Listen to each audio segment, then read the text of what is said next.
Headlines everywhere say that 2026 could be the worst time in history to retire. So in this video, I'll show you the exact 4-step process to retire safely in 2026, so you could stop wondering if you have enough and feel confident spending on the trips and experiences that you saved for. Let's start with step 1, and how you can still retire in 2026 even if the markets crash.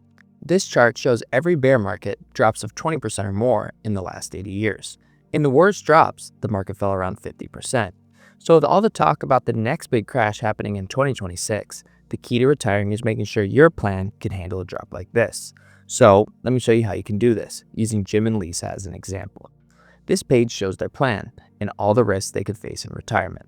Right here, you can see their baseline scenario has a 94% chance of making it through retirement without running out of money. But this bar here shows what happens when we run their plan through a 50% market drop immediately. This drops their chance of success all the way down to 47%.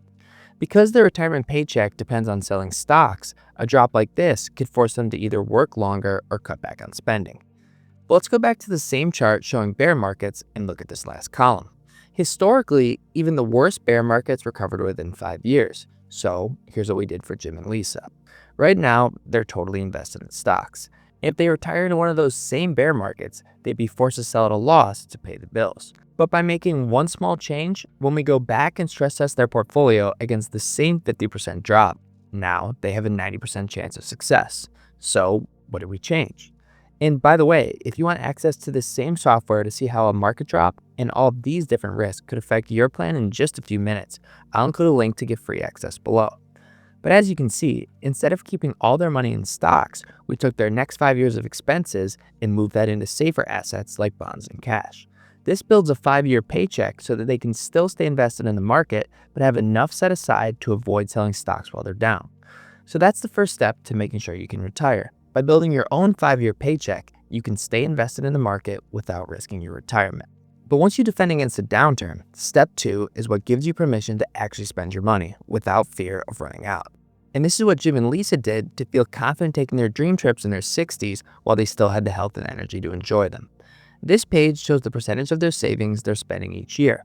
In the first year of retirement, it's about 4%. Most advisors would say that's safe, but here's what safe can actually cost you. JP Morgan studied 30-year retirements across many market cycles. In some of the worst periods, spending 4% of your portfolio each year meant barely having enough money left at the end. But in the best outcomes, retirees finished with over $5 million left over. So the next step was making sure Jim and Lisa didn't leave their best years and their best memories on the table. Let's go back to Jim and Lisa's plan and look at their portfolio over time. But instead of using the baseline scenario, let's switch to where they get great returns. By the end of their retirement, they'd be leaving millions left over, which means risk isn't only running out, it's underspending. But that raises another question. Do they start spending more now while they have their health and energy, or do they wait 5 years for the market to prove it's safe and risk missing out on this window? There's one simple spending rule that answers that question automatically. It gives you a raise when things go well, and it makes sure that when markets are down, you don't risk running out. Let's go back to the withdrawal rate page. Instead of spending a constant $10,000 a month adjusted for inflation, we turn on what are called guardrails, which you can see added to the chart here. In this strong market scenario, notice what happens. Jim and Lisa's withdrawal rate falls below the bottom guardrail. That's the software telling you you're underspending. So guardrails gives them a raise. And you can see here, their withdrawal rate comes back up. And if markets are rough, it does the opposite. It tells you when to trim spending early so you don't risk running out. And when we switch pages to show their lifetime spending, here's the impact. By using guardrails, they're able to spend about $1.1 million more over retirement. And even with all that extra spending, this next page shows their probability of success. The plan doesn't get riskier. It actually improves to 100%. So step 2 is simple. Don't just pick a spending number, pick a spending rule. Doing this is how you can enjoy your money early without raising the risk of running out. Next is step 3, which is tax strategy. And this is where I see smart retirees accidentally overpay by 6 figures. This page shows Jim and Lisa's tax bracket over time. Because most of their money is in IRAs, they'll be forced into a higher bracket later in retirement. And after seeing this, they ask the question every retiree has, which is, should we do Roth conversions? So we tested it, converting up to the 22% bracket for the first 5 years of retirement.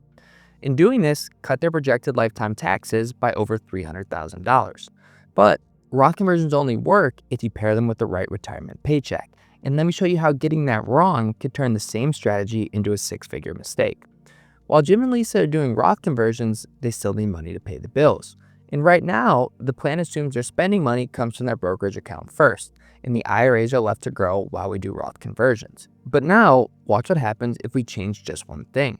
We keep the conversions the same, but we pull money from the IRAs first. Because IRA withdrawals count as taxable income, this stacks more income on top of the conversion, and their bracket jumps. And what looked like a smart Roth strategy now leads to them paying over $250,000 more in taxes. So, how do you avoid making the same mistake? If you want to see whether your withdrawal plan and Roth conversions are creating the same kind of tax mistake, there's a free link to the software below.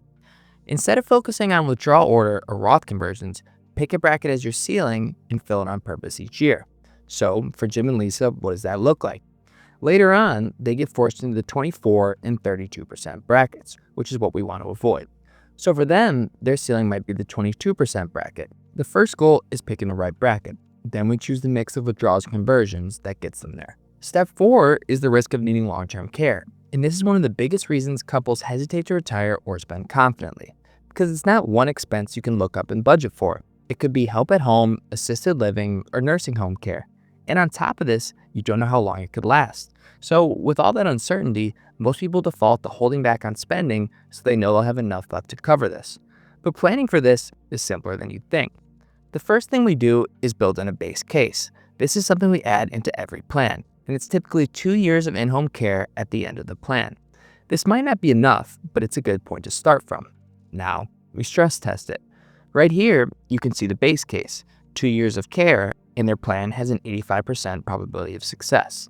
Now, what if it lasts longer than average? If they want a more conservative plan, we can bump the duration to 5 years. And you'll see the probability drops from 85% down to 72%. But that doesn't mean they can't retire. It just tells us that if they want to be prepared for a 5-year event, they may need to make a small change like cutting back on their monthly spending. And that's the key. You can't predict the future, but you can choose what level of long-term care costs you want your plan to survive. And once you test it, it stops being a vague fear and becomes a trade-off you can plan around. So now you know the exact 4-step plan to retire in 2026. But even with a solid plan, most retirees still struggle with one thing. They're afraid to spend, so they wait too long and miss the chance to enjoy their healthiest years. Watch this next. I'll show you the #1 spending mistake I see retirees make and how to spend more while you still have the health and energy without risking running out.